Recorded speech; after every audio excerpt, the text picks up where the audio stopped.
So hello everyone, welcome to my channel Fiction Addiction. I hope you all are doing great and enjoy the addiction just like me. चलिए तो ब्लीडेड heart के next part को start करते हैं। और इससे पहले कि जिसने मेरा अभी तक चैनल सब्सक्राइब ना किया हो प्लीज़ चैनल को सब्सक्राइब कर लीजिएगा और वीडियो को लाइक कीजिएगा। ठीक है, तो स्टार्ट करते हैं ब्लीडेड हार्ट का नेक्स्ट पार्ट।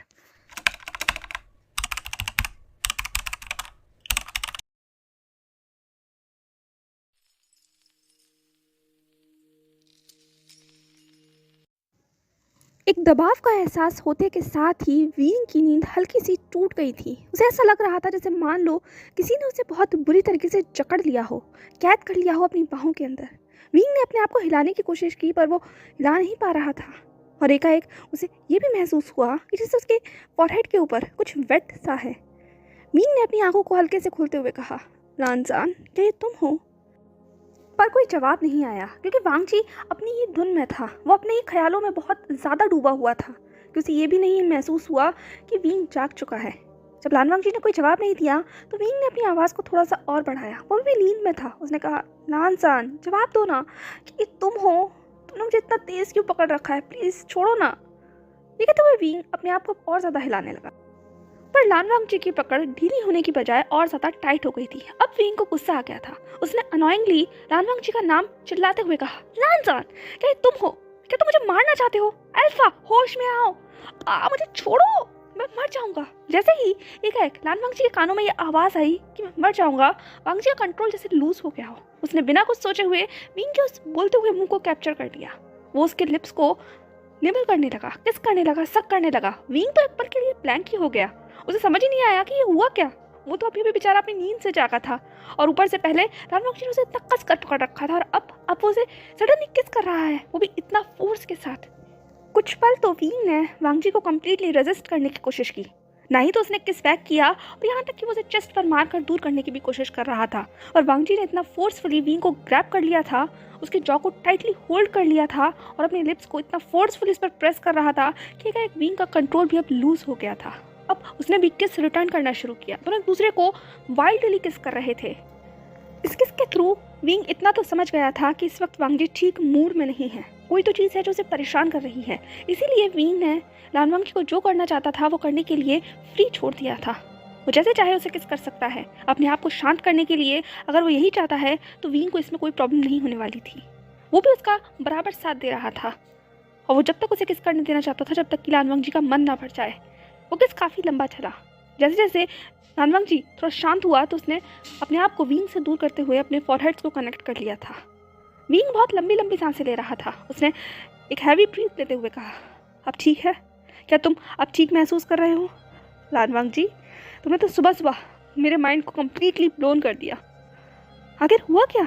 वांगजी अभी भी वीन से कुछ नहीं कह रहा था। उसने बस वीन को कम्प्लीटली होल्ड कर रखा था। वीन को ऐसा लगा जैसे कि लानवांगजी रो रहा है। वीन को अपने फेस के ऊपर हल्का सा वेटनेस का जब एहसास हुआ तो वो घबरा गया। उसने कहा, लानजान, लानजान, क्या तुम रो रहे हो? क्या हुआ? क्या हुआ अल्फा, मुझे बताओ। वीन थोड़ा घबरा गया था। उसकी वॉइस के अंदर वो घबराहट साफ देखी जा सकती थी। बहुत देर तक लानवांगजी ने कोई जवाब नहीं दिया। वीन ने वांगजी के चेहरे को उठाते हुए अपनी तरफ उसकी आंखों में देखते हुए कहा, मुझे बताओ क्या हुआ? वांगजी ने अपनी उस डरी हुई आवाज़ में कहा, वीन। वीन ने कहा, तुम मुझे कभी छोड़कर नहीं जाओगे ना? लानवांगजी इस तरीके से पूछ रहा था जैसे मान लो एक छोटा बच्चा डरा हुआ है और एक ऐसा सवाल पूछना चाहता है जिसे वो पूछने के लिए तैयार नहीं है लेकिन फिर भी बस कंफर्म करना चाहता है। वीन कुछ पल के लिए लानवांगजी को ऐसे ही देखता रहा क्योंकि उसकी खुद के पास भी इस चीज़ का कोई जवाब नहीं था। वीन ने कहा, इस बस वो तुम कैसी बातें कर रहे हो? लानवांगजी ने वीन को अपने और करीब कर लिया। उसने कहा, सच बताओ, तुम मुझे छोड़कर नहीं जाओगे ना? वीन ने कहा, ओहो अल्फा, इतना डर क्यों रहे हो? मैं तुम्हें छोड़कर कहाँ जाऊँगा? हम इतने दिनों बाद तो मिले हैं, मैं कहीं नहीं जाने वाला। विंग अभी भी हंस रहा था और ये चीज़ वांगजी को एक बहुत अनॉय कर रही थी। वांगजी ने देखा कि विंग उसकी बात को सीरियसली नहीं ले रहा है तो उसने विंग के दोनों हाथों को पकड़ा और उसे अपने और करीब खींच लिया। इतना करीब कि अब उन दोनों के बीच में 1 इंच का भी फासला नहीं था। बिल्कुल भी एयर तक उन लोगों के बीच से पास नहीं हो सकती थी। विंग भी शॉक हो गया वांगजी के इतने अग्रेसिव मूव को देखकर। लानवांगजी ने अपनी थोड़ी सी कोल्ड वॉइस में कहा, मैंने कहा ना, मुझे जवाब दो कि तुम कहीं नहीं जाओगे। मुझसे प्रॉमिस करो विंग, तुम कहीं नहीं जाओगे। विंग ने लानवांगजी की आंखों में उस डर को देखते हुए कहा, हाँ अल्फा, मैं प्रॉमिस करता हूँ कि मैं कहीं नहीं जाऊँगा। I promise. वांगजी का ऐसा रिएक्शन देखकर एकाएक विंग ने वांगजी को हक कर लिया। वो एक वार्म हक था। उसने वांगजी का फेस अपनी चेस्ट पर रख लिया। लान वांगजी अब विंग की हार्ट बीट को सुन सकता था। विंग वांगजी के बालों को मालिश करने लगा। उसने कहा, मैं कहीं नहीं जाऊंगा तुम्हें छोड़कर, आई प्रॉमिस, मैंने कहा ना। वांगजी ने कहा, विंग सच बताओ, तुम कैसा महसूस कर रहे हो? तुम ठीक तो हो ना? अगर तुम्हें कुछ भी हो प्लीज़ प्लीज़ मुझे बताना, कोई चीज़ मुझसे छुपाना मत। समझ में आ रहा है तुम्हें? विंग ने कहा, मैं कुछ नहीं छुपाऊंगा, पर तुम ये बताओ कि तुम मुझे कितनी देर तक और स्पिरिचुअल एनर्जी देने वाले हो? वांगजी ने एकाएक अपना फेस उठाकर विंग की तरफ देखा। विंग ने चकल करते हुए कहा, क्या तुम्हें क्या लगा मुझे पता नहीं चलेगा? तुम कितनी देर से मुझे अपनी स्पिरिचुअल एनर्जी दे रहे हो? बस करो, अब मैं ठीक महसूस कर रहा हूँ। वांगजी ने कहा, नहीं तुम्हें और ज़रूरत है। विंग ने कहा, मुझे बिल्कुल ज़रूरत नहीं है, मैं ठीक महसूस कर रहा हूँ, बस मुझे अभी भी थोड़ी सी नींद आ रही है। कल रात को मैं बहुत ज़्यादा थक गया। तुम बहुत बहुत पीस दो, मेरी पूरी बॉडी पेन कर रही है। वांगजी ने कहा, तुम सोना चाहते हो? विंग ने कहा, मुझे सोना है, क्या मैं थोड़ी देर और सो सकता हूँ? प्लीज़ प्लीज़ लानजान। तो विंग अपनी पपी आइज दिखाने लगा। लान वांगजी ने कहा, अगर तुम सोना चाहते हो तो सो सकते हो। विंग ने लगभग शॉकिंगली लान वांगजी की तरफ देखते हुए कहा, सच में? क्या तुम ये चाहते हो कि मैं सो जाऊँ? तुम्हारे क्लान के रूल्स और गुसू के वो 300 रूल्स, उनका क्या होगा? वांगजी ने कहा, तुम्हारे लिए कोई रूल्स नहीं है।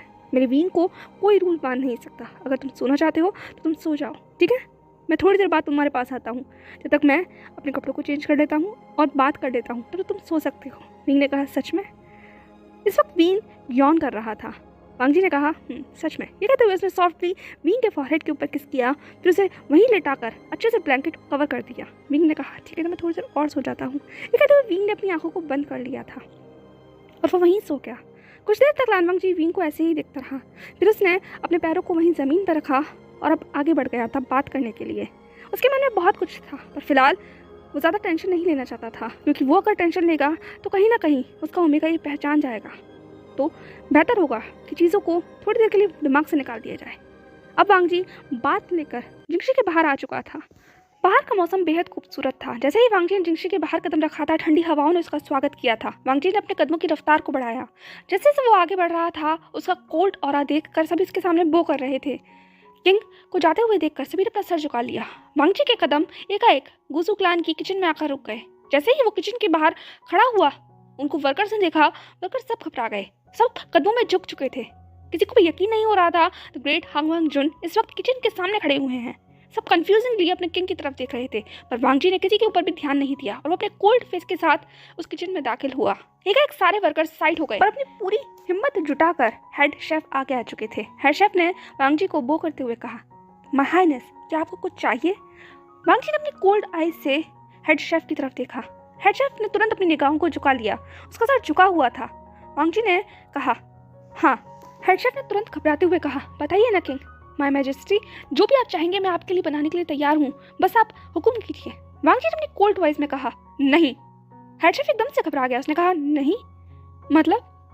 वांगजी ने कहा, आपको नहीं बनाना है, आपको सिर्फ मुझे असिस्ट करना है। अब वहां पर खड़ा हुआ हर एक शख्स कंप्लीटली शॉक हो चुका था। वो अपनी वाइड आइज के साथ हांगवांग जुन को देख रहे थे। किसी को भी अपने कानों पर यकीन नहीं हो रहा था। हेड शेफ ने कहा, मतलब? लान वांगजी ने कहा, मैं कुछ बनाना चाहता हूँ, मैं बस चाहता हूँ कि आप मुझे असिस्ट करें। और कहा, क्या चीज़ है वो यहाँ लाकर रखिए। हेड शेफ ने कहा, किंग, क्या कोई गलती हो गई? मैं बनाता हूँ ना, आप जो भी कहेंगे मैं पूरी ईमानदारी के साथ उसे बनाऊंगा और अपनी पूरी कोशिश करूंगा कि वो सबसे बेस्ट डिश हो। वांगजी ने कोल्डली उस हेड शेफ की तरफ देखा। वांगजी की ऐसी निगाहों को देखने के बाद अब किसी के अंदर कोई भी हिम्मत नहीं थी कि वो अपने मन में उठ रहे उन हजारों सवालों को कोई अल्फाज दे। उस हेड शेफ ने भी तुरंत वो कर लिया। उसने कहा, पार्डन। वांगजी ने कहा, जितना कहा जाए उतना करो। इसके बाद सब सर झुकाकर लान वांगजी के हर ऑर्डर को फॉलो करने लगे। चाहे बेशक सब लान वांगजी के इशारों पर नाच ही क्यों ना रहे हो, पर हर एक के मन में सिर्फ यही सवाल उठ रहा था कि आज सूरज कहाँ से निकला है। किंग द सेकंड जेड आज किचन में कुछ कुक कर रहे हैं। जिन्होंने शायद कभी किचन की सूरत नहीं देखी होगी, वो आज किचन में खड़े होकर कुक कर रहे हैं। ये तो एक बहुत ही आश्चर्यजनक बात थी। जो कोई भी सुन रहा था वो भौचक्का सा महसूस कर रहा था। पर इन सब के बीच में कोई एक शख्स ऐसा भी था जिसे ये सब देखकर तो इतना बड़ा झटका लगा था, मान लो उसे तो ऐसा लग रहा था जैसे वो किसी और ही दुनिया में आ गया है, किसी और टाइमलाइन में। बेचारा लैन शिज़ुई सुबह सुबह हर रोज की तरह अपने फादर के लिए यहाँ ब्रेकफास्ट लेने आया था, पर ऐसा नज़ारा देखकर वो तो हक्का पक्का होकर वहीं गेट पर ही खड़ा रह गया। उसकी आंखें वाइड खुली हुई थी, मुंह खुला हुआ था और हाथ पांव तो ऐसे लग रहे थे जैसे मानो ठंडे हो गए हों। वो शॉक था इस नज़ारे को देखकर, यूं कहो डाइजेस्ट करने की पूरी कोशिश कर रहा था। पर क्या करे, जितना ज़्यादा वो इसे डाइजेस्ट करने की कोशिश कर रहा था उतना ही ज़्यादा परेशान हो रहा था, और उसकी परेशानी उसके उस क्यूट से चेहरे पर देखी जा सकती थी, जिसे लैन शिचैन भी देख गए थे। लैन शिचैन दूर से खड़े होकर लैन शिज़ोई को देख रहे थे, जो कि अपनी जगह से बिल्कुल भी हिलने का नाम नहीं ले रहा था। इसीलिए लैन शिचैन भी अपने कदमों को आगे बढ़ाते हुए वहीं किचन के गेट पर आ गए। पहली नज़र उन्होंने लैन शिज़ोई की तरफ देखा, फिर उसकी नज़रों से नज़रें मिलाते हुए ठीक अपने सामने के नज़ारे को देखा। इस नज़ारे को देखकर लैन शिचैन के चेहरे के ऊपर सिर्फ मुस्कुराहट थी और कुछ नहीं। फिर उन्होंने धीमे से कहा, लैन शिज़ोई, और लैन शिज़ोई ने कोई जवाब नहीं दिया। लैन शिचैन ने अपना सर हिलाया, फिर उन्होंने आवाज़ लगाई, लैन शिज़ोई। लैन शिज़ोई ने अभी भी कोई जवाब नहीं दिया। लैन शिचैन ने लगभग आह भरते हुए कहा, लैन शिज़ोई। इस बार आवाज़ थोड़ी तेज थी। अब जाकर कहीं लैन शिज़ोई अपने उन ख्यालों की दुनिया से बाहर आया था। उसने एकदम से अपने झटके से हिलाते हुए सर को कहा, हाँ हाँ हाँ फादर, फादर आप यहाँ क्या कर रहे हैं? लैन शिचैन ने कहा, तुम्हें क्या लगता है? लैन शिज़ोई ने कहा, माफ़ कीजिए, मैं बस आपके लिए ब्रेकफास्ट लेके ही आने वाला था। आई एम सॉरी, हाँ आपको देर हो गई। बट देखिए ना, लैन शिचैन ने कहा, देख रहा हूँ, उसे भी और तुम्हें भी। लैन शिज़ोई ने कहा, आपको ऐसा कुछ अजीब नहीं लग रहा? लैन शिचैन ने कहा, अजीब?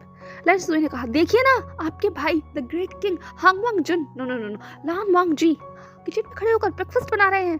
क्या आप इमेजिन कर सकते हैं, बिलीव कर सकते हैं? मैंने ऐसा कभी नहीं देखा फादर। सब कुछ ठीक तो है ना हमारे किंग के साथ? लैन शिज़ोई को इतना परेशान होते हुए देखकर लैन शिचैन ने लगभग मुस्कुराते हुए कहा, लैन शिज़ोई, तुम ज्यादा सोच रहे हो, ऐसा कुछ नहीं है, और ये बदलाव तो सिर्फ शुरुआत है। तुम्हें नहीं पता, हमारे हांग वांग जुन को, या यूं कहो मेरे वांग जी को, उसका ओमेगा मिल गया है, उसका प्यार मिल गया है। तो ये तो बदलाव की सिर्फ शुरुआत है। अभी आगे आगे तुम इस क्लाउड ड्रेसेस के अंदर बहुत कुछ देखने वाले हो। लैन शिज़ोई तो हक्का बक्का हो गया था अपने फादर की ऐसी बातें सुनकर। उसने कहा, सच में? लैन शिचैन ने कहा, सच में, पर मुझे ऐसा लगता है कि हमें इसके स्वीट मोमेंट को डिस्टर्ब नहीं करना चाहिए, तो हम चले? लैन शिज़ोई ने कहा, ब्रेकफास्ट? लैन शिचैन ने कहा, बाद में आके ले लेंगे। मैं नहीं चाहता कि मेरा लिटिल ब्रदर थोड़ा सा एम्बेरस महसूस करे। उसे अपना क्वालिटी टाइम लेने दो और अपने ओमेगा के साथ बिताने दो। फादर, क्या मैं भी एम्प्रेस से मिल सकता हूँ? मुझे भी मिलना है, पता नहीं क्यों, पर जब मैंने उन्हें पहली बार देखा तो मुझे बहुत अच्छा महसूस हुआ। लैन शिचैन ने अपना सर झुका लिया। बहुत सारी बातें उनके जहन में चल रही थी। लैन शिज़ोई क्या मास्टर वे को भूल गया है? क्या उसे याद है कि ये उसके वी गगा है? पर लैन शिचैन ने कोई जवाब नहीं दिया, बल्कि उन्होंने ये कहा, ठीक है लैन शिज़ोई, अगर तुम चाहो तो ज़रूर मिल सकते हो, पर हाँ, मिलने से पहले हांग वांग जुन से परमिशन ज़रूर ले लेना। लैन शिज़ोई ने कहा, मुझे पता है हांग वांग जुन अपनी चीज़ों के लिए कितने ज़्यादा पॉजिटिव हैं, मैं देख चुका हूँ, तो मैं डेफिनेटली उनसे परमिशन लेकर ही जाऊंगा। ये कहते हुए दोनों फादर और सन की जोड़ी हंसते मुस्कुराते हुए वहां से चली गई। और दूसरी तरफ अब लान वांग जी का ब्रेकफास्ट बनकर कंप्लीट हो चुका था। उसने बहुत ही मेहनत कर और शिद्दत के साथ उस ब्रेकफास्ट को तैयार किया था। इसमें सारी चीज़ें वीन की पसंद की थी। इसके बाद उसने उस ट्रे को बहुत अच्छे से ऑर्गेनाइज किया, उसे उठाया और आगे बढ़ने लगा। हेड शेफ ने तुरंत कहा, किंग अगर आप चाहें तो मैं, पर इससे पहले कि वो आगे कुछ कह पाता, लान वांग जी की उन स्टोन आइज को देखकर वो शांत हो गया। उसने सिर्फ लान वांग जी को अपना रास्ता दिया। वांग जी अपनी उन लॉन्ग स्लीव्स को झटकता हुआ आगे बढ़ चुका था। उसका फेस बहुत ग्लो कर रहा था, चेहरे के ऊपर अलग ही स्पार्क था और आंखों में एक चमक थी जो कि अपने विंग के लिए थी। धीरे धीरे उसके कदम अपनी जिंगशी तक पहुंच गए थे और जिंगशी का दरवाजा खोलते के साथ ही वो जिंगशी में दाखिल हुआ तो जिंगशी के अंदर विंग की वो वनीला सेंट फैली हुई थी। उस सेंट को इनहेल करते के साथ ही वांग जी का पूरा मन बहुत ज़्यादा खुश हो गया। उसने अपने उस बेड की तरफ देखा जहाँ विंग बिल्कुल ककून की तरह लेटा हुआ था। ये देखकर उसके फेस के ऊपर एक अनोइंगली स्माइल आ गई थी। लान वांग जी ने अपने कदमों को आगे बढ़ाया, ट्रे को वहीं टेबल पर रखा और विंग के पास जाकर बैठ गया। उसने विंग को हल्के से सहलाते हुए कहा, विंग उठ जाओ। पर विंग उठने के बजाय लान वांग जी के और ज़्यादा करीब आ गया। उसने लान वांग जी को स्निगल करते हुए कहा, नहीं लानसान, मुझे अभी नहीं उठना। लान वांग जी ने विंग के बालों को सहलाते हुए कहा, विंग उठना पड़ेगा ना, सुबह हो गई है, चलो तो ब्रेकफास्ट भी करना है। विंग ने कहा, मुझे नहीं खाना क्लाउड ड्रेसेस का वो ब्रांडेड फूड, प्लीज़। लान वांग जी ने अपनी थिन फिंगर्स को विंग के उन लॉन्ग हेयर्स के अंदर किया और उनको सहलाते हुए बहुत ही स्वीटली कहा, विंग देखो तो सही, वो ब्रांडेड फूड नहीं है, तुम्हारे लिए एक सरप्राइज है। जैसे ही विंग ने ये बात सुनी, सरप्राइज है, उसकी आंखों को जैसे एक चमक मिल गई हो। उसने क्यूटली अपनी आंखों को ब्लिंक करते हुए अपनी स्लीपी वॉइस में कहा, सरप्राइज, और वो क्या है? पर इन बीच में भी वो लान वांग जी से अलग होने के लिए बिल्कुल तैयार नहीं था। वो कम्प्लीटली लान वांग जी की उस लैब के अंदर था जिसमें से बहुत ज़्यादा वार्मनेस मिल रही थी, कोजी फील हो रहा था। वो बिल्कुल किसी छोटे से कैट के बेबी की तरह लान वांगजी की वॉर्म के अंदर जैसे घुलना चाहता था, मिलना चाहता था। और उसका ऐसा जेस्चर देखकर वांगजी के चेहरे के ऊपर भी एक मुस्कुराहट आ गई। उसने कहा, वो तो तुम्हें तभी पता चलेगा ना जब तुम खड़े होगे और देखोगे। विंग ने कहा, मुझे नहीं उठना नाना काका, और मैं तो कहता हूँ कि तुम भी मेरे साथ यहीं लेट जाओ, हम दोनों यहाँ पे अच्छा टाइम स्पेंड करेंगे। क्या कहते हो? ये कहते हुए विंग ने अपना फेस उठाकर लान वांगजी की तरफ देखा। विंग के पूरा फेस बहुत ही ज्यादा ब्यूटीफुल लग रहा था, अलॉरिंग लग रहा था। उसके बाल मेसी थे, आईज शाइन कर रही थी, पिंकी पाउडी लिप्स थे जो कि लान वांगजी की तरफ देख रहे थे। उसका हल्का सा खुला हुआ माउथ वांगजी को बहुत ज़्यादा कैप्टिवेटिंग लग रहा था, टेम्पटिंग लग रहा था। ये यूँ कहो एक ऐसा मैग्नेटिक फोर्स उसे फील हो रहा था कि बस इस वक्त लान वांगजी को ऐसा लग रहा था कि इस लिप्स को कैप्चर कर बस उसे फील करना चाहिए, टेस्ट करना चाहिए। और विंग को इस तरीके से पूछते हुए देखकर वांगजी उसमें खो ही गया था। विंग ने जब लान वांगजी को इस तरीके से खोते हुए देखा तो उसने कहा, लानजान कहाँ खो गए? वांगजी ने कहा, कहीं नहीं, तुम में।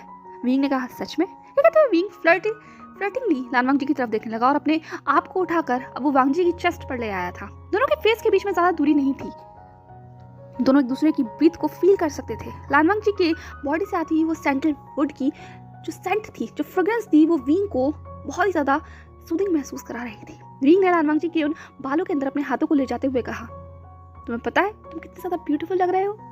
वांगजी ने अपने थिक फेस के साथ जवाब दिया, ब्यूटीफुल विंग है। विंग ने अपनी आईज को इनोसेंटली ब्लिंक करते हुए कहा, नानजान तुम इतने थिक फेस के साथ मुझे कॉम्प्लीमेंट कैसे दे सकते हो? वांगजी ने कहा, विंग चलो नॉटी मत बनो, जल्दी से खड़े हो जाओ। विंग ने कहा, नहीं। वांगजी ने कहा, और वो क्यों? विंग ने कहा, क्योंकि मुझे सबसे पहले एक मॉर्निंग किस चाहिए। मेरे अल्फा ने मुझे किस नहीं किया, और जब तक तुम मुझे किस नहीं करोगे मैं ब्रेकफास्ट नहीं करने वाला। अल्फा क्या कहते हो? ये कहते हुए विंग ने अपना वो प्रिटी फेस लान वांगजी के और करीब कर लिया। वांगजी के तो पेशेंस की जैसे मान लो इंतहा हो गई थी, और विंग का ऐसा टेम्पटिंग प्रपोजल देखकर वांगजी अपने आप को रोक नहीं सकता था। वांगजी ने अपने आप को थोड़ा और आगे किया और विंग के उन हनी पाई लिप्स को अपनी लिप्स से कैप्चर कर लिया। उसके बाद दोनों एक दूसरे को बहुत ही सूदिंगली किस करने लगे। वो किस कम्प्लीटली वार्मनेस से भरा हुआ था, प्यार से भरा हुआ था। उस किस में कोई हरी नहीं थी, कोई लस्ट नहीं थी, कोई चाह नहीं थी, सिर्फ वार्मनेस थी, लव था जो एक दूसरे के लिए वो दोनों फील कर रहे थे। कब से उन दोनों ने चाहा था कि वो एक ऐसी मॉर्निंग को एक दूसरे के साथ स्पेंड करें, और जब आज इतनी ब्यूटीफुल मॉर्निंग एक दूसरे की एम्ब्रेंस में उन लोगों के साथ थी तो वो इस मोमेंट को फील करना चाहते थे, वेस्ट नहीं करना चाहते थे, क्योंकि यहाँ तक पहुँचने के लिए दोनों ने ही एक बहुत लंबा सफ़र तय किया है। अक्सर विंग यही ख्वाब देखता था कि वो वांगजी की बाहों में हो, एक खूबसूरत सी सुबह हो और लान वांगजी उसे इसी तरीके से उठा रहा हो, और आज उसका ये ड्रीम ट्रू हो गया था। वांगजी ने भी हमेशा जो एम्प्टीनेस फील की थी, विंग को आज अपने इतने करीब महसूस कर कर उसकी वो एम्प्टीनेस बहुत हद तक भर चुकी थी। लान वांगजी के हाथ विंग की वेस्ट के ऊपर थे और विंग ने अपने हाथों को लान वांगजी की नेक में डाल रखा था। दोनों बहुत लंबे समय तक किस करते रहे, जब तक कि विंग ब्रीद आउट नहीं हो गया। इसके बाद लान वांगजी ने सॉफ्टली विंग को खुद से अलग किया और दोनों के फॉरहेड को कनेक्ट करते हुए धीमी आवाज में कहा, क्या अब हम चले? विंग ने कहा, मुझे कैरी करो। ये कहते हुए विंग ने अपने हाथों को आगे कर दिया। विंग की हरकतें बिल्कुल किसी छोटे बच्चे की तरह लग रही थी। वांगजी ने लगभग चकल करते हुए कहा, मुझे यकीन नहीं होता कि तुम हमारे बेबी को कैरी कर रहे हो और तुम्हारी हरकतें बिल्कुल किसी छोटे बच्चे की तरह हैं। विंग, ये कहते हुए लान वांगजी ने विंग को सॉफ्टली अपनी आर्म्स के अंदर कैरी कर लिया था। विंग ने कहा, क्यों? मेरा अल्फा मुझे लेकर नहीं जा सकता और मैं बेबी ही हूँ, मेरे अल्फा का हूँ ना? ये कहते हुए विंग इनोसेंटली बट फ्लर्टिंगली लान वांगजी की तरफ देखने लगा। वांगजी ने कहा, हो बस अब बहुत हो गया, जल्दी से अपना ब्रेकफास्ट करो। कहते हुए अब लान वांगजी ने फटाफट से विंग को वहीं टेबल के किनारे बिठा दिया था और वो बस अब पेशेंटली विंग के चेहरे के सारे हाव भाव को देखना चाहता था कि विंग को ये ब्रेकफास्ट कैसा लगता है, उसकी कोशिश कामयाब रही या नहीं। और वहीं दूसरी तरफ विंग अपने सामने इतना सारा खाना देखकर बहुत खुश हो गया था। उसने लगभग क्लैप करते हुए कहा, वाओ इतना सारा खाना, ये खाना कितना ज्यादा अच्छा लग रहा है लानजान, तुम ये कहाँ से लेकर आए? क्या तुम साइड टाउन गए थे, वहां से लेकर आए मेरे लिए? इसकी खुशबू कितनी अच्छी है और ये स्पाइसी फूड है, मुझे तो बहुत मन कर रहा है इसे खाने का। फिर क्या था, विंग ने तुरंत चॉपस्टिक उठाई और किसी हंग्री रैबिट की तरह उसने उस चॉपस्टिक से अपनी डम्पलिंग को पकड़ा, फिर उसे अच्छी सी सॉस में डिप कर तुरंत अपने मुंह में रख लिया। विंग की आंखें बंद थी और मुंह से सिर्फ ऐसी आवाज़ें आ रही थी जो बता रही थी कि उसे खाना कितना ज़्यादा अच्छा लग रहा है। विंग ने उस डम्पलिंग को च्यूई करते हुए कहा, ज़्यादा अच्छा है वांग जी, बहुत बहुत टेस्टी है। इसके बाद फिर क्या था, विंग तुरंत सब कुछ टेस्ट करने लगा। उसने सूप टेस्ट किया, डम्पलिंग्स को टेस्ट किया, साथ ही कॉन्गी को भी टेस्ट किया और साथ में रखा हुआ वो जो फ्रेश जूस था, सब कुछ खा लेने के बाद विंग बहुत ज़्यादा खुश हो चुका था। उसका पेट पूरा भर चुका था। विंग ने अपने हाथ को अपने टमी के ऊपर फहराते हुए कहा, इससे अच्छा खाना मैंने बिल्कुल कभी नहीं खाया। लांजान, कहाँ से लेकर आए थे तुम ये? पर वांग जी ने कोई जवाब नहीं दिया। विंग ने अभी भी अपनी आंखों को बंद रखा था। वही आराम से बैठकर अब थोड़ा आराम करना चाहता था। आखिर उसने इतनी मेहनत जो की थी इस खाने को खाने के लिए। पर जब वांग जी ने कोई जवाब नहीं दिया तो विंग ने कहा, लांजान, कोई जवाब नहीं आया। तो विंग ने तुरंत अपनी आंखों को खोला और अपने सामने बैठे हुए उस शख्स को देखा जो बिल्कुल किसी मूर्ति की तरह लग रहा था, जिसकी आंखें खुली हुई थी, चेहरे पर कोई हाव भाव नजर नहीं आ रहे थे। बट हाँ, वो विंग को कंटिन्यूअसली देखे चले जा रहा था। विंग ने लगभग अपने हाथों को हिलाते हुए कहा, लांजान, लांजान, लांजान, मेरी बात सुनो। विंग की इतनी तेज आवाज सुनकर एकाएक लानवांग जी अपने जहन से वापस आ गया था। उसने अपनी आंखों को झपकाते हुए कहा, हाँ, क्या हुआ? विंग ने कहा, कहाँ खो गए तुम? लानवांग जी ने कहा, कहीं नहीं, वो मैं बस तुम इस तरीके से खाते हुए देखकर और फूड को एंजॉय करते हुए देखकर तुम्हारे अंदर ही खो गया था। विंग ने लगभग चकल करते हुए कहा, हांगवांग जुन, तुम भी मॉर्निंग में फ्लर्ट कर रहे हो। वैसे मेरा पेट पूरी तरीके से भर चुका है और तुम्हारे इस फ्लर्ट के लिए मेरे पास कोई जगह नहीं है। विंग ने कहा। तो लानवांग जी ने कहा, मैं फ्लर्ट नहीं कर रहा हूँ, मैं सच बोल रहा हूँ, तुम्हें पता है ना? विंग ने कहा, मान लिया। फिर लानवांग जी ने पूछा, अच्छा ये बताओ तुम्हें ब्रेकफास्ट कैसा लगा? विंग ने लगभग अपनी चिपिंग वॉइस में चहचहाते हुए कहा, बहुत अच्छा, बहुत बहुत अच्छा। लानवांग जी ने उन सारी खाली बर्तनों को देखते हुए कहा, लग भी रहा है तुमने फूड बहुत एंजॉय किया, इसीलिए एक भी दाना नहीं छोड़ा। विंग ने लगभग चौंका करते हुए कहा, मैं फूड को वेस्ट नहीं करना चाहता था, और वैसे भी इस वक्त विंग और उसके बेबी दोनों को ही ये माउथ वाटरिंग फूड बहुत पसंद आया, जिसे मैं बिल्कुल भी वेस्ट नहीं करना चाहता था। वैसे बताओ ना लांजान, तुम इतना ज़्यादा टेस्टी फूड कहाँ से लेकर आए? और उससे बड़ी बात, क्या तुमने खाना खाया? अब जाकर कहीं विंग ने मुद्दे की बात पूछी थी। बेचारा लानवांग जी तो विंग को देखकर ही अपना पेट भरने के लिए तैयार था, क्योंकि विंग ने सारा खाना खाने से पहले एक बार भी वांग जी से नहीं पूछा था। सो हे एवरीवन, कैसा लगा आपको आज का चैप्टर? जैसा भी लगा हो मुझे कमेंट सेक्शन में डेफिनेटली बताइएगा। वीडियो पसंद आया हो तो उसे लाइक कीजिएगा। चाहो तो मुझे इंस्टाग्राम पर भी फॉलो कर सकते हो, लिंक डिस्क्रिप्शन बॉक्स में है। एंड बहुत जल्द लीड इट हार्ट भी रैप अप कर देंगे हम लोग। तो जब तक ये खत्म नहीं होता तब तक हम इससे कनेक्ट रहने की कोशिश करते हैं, ठीक है? तो बाकी जो भी हो चैप्टर मुझे बताइएगा कैसा लगा आपको। Till then stay safe, stay happy, follow for more, don't forget to subscribe my channel and hit the like button. Bye bye.